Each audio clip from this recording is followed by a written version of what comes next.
hundreds of tiny reindeers draped over the IV stands and hung push-pinned around the windows. Jolly holly Christmas music poured out of the hospital sound system, inviting all to sing along. The infamous litter box cake rested on a Santa and his elves-themed tablecloth, which covered our stainless steel table, making it as festive as stainless steel can be.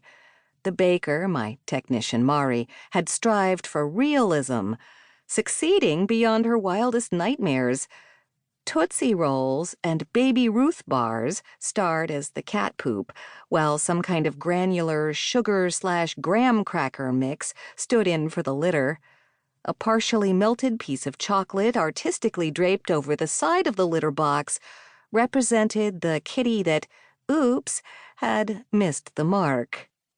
And yes, she had transferred the cake into a real litter box, complete with plastic liner, uncomfortably close to the ones we actually used. "You've outdone yourself," I told Mari. "Now if only you had buried a tiny Santa Claus surprise in the middle of this masterpiece." Cindy raised a carefully enhanced eyebrow while she thought about that comment, but proceeded to cut the cake, to the delight of the group, and present me with the first piece. "To your first Christmas in Oak Falls, Dr. Kate. Ice cream?" "Why not?" I slid the red paper plate with my generous portion toward her.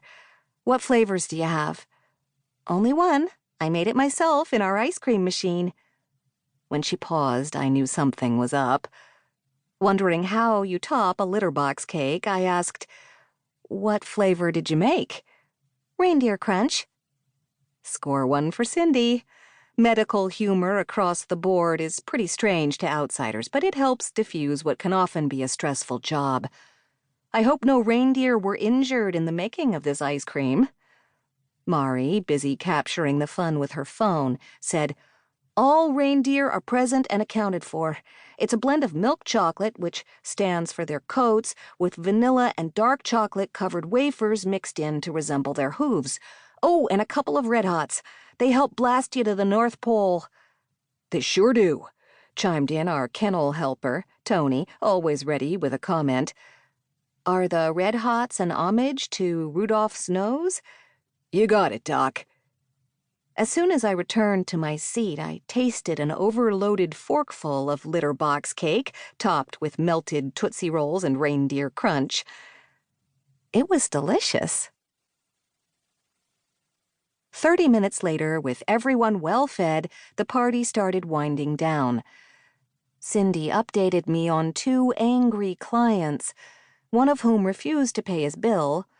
Mari and Greta, the shy intern, were comparing notes, while Tony explained something, complete with hand gestures, to the new kennel worker. At the back of the room, next to a bank of cages, sat our next-door neighbor and snowplow guy, Pinky Anderson. Pinky had brought his senior citizen dog, Princess, in to see me several times, but today he'd come in to talk about the holiday plowing schedule. Cindy insisted he stay for the party.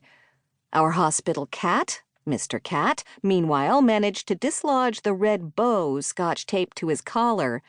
No attempt to dress him up withstood the power of his claws. Terribly annoyed, he parked himself under an IV stand festooned with a loop of sparkly garland and vigorously began to groom his fluffy tail. I jumped up and stashed the bow in my pocket. Just as Cindy announced, it was Secret Santa time. Blonde-haired, blue-eyed Cindy had been a cheerleader in high school, and you could tell. Her genuine upbeat attitude made her popular with both clients and staff. Today, she wore what she called her traditional ugly Christmas sweater, an explosion of badly knit reindeer and lumpy trees, with an unintentionally evil-looking Santa suggestively nestled over her chest. Almost all the staff were here, including our perennial student, Tony Papadopoulos, along with a new part-time kennel helper, Aaron Keenan, and college intern, Greta Weber.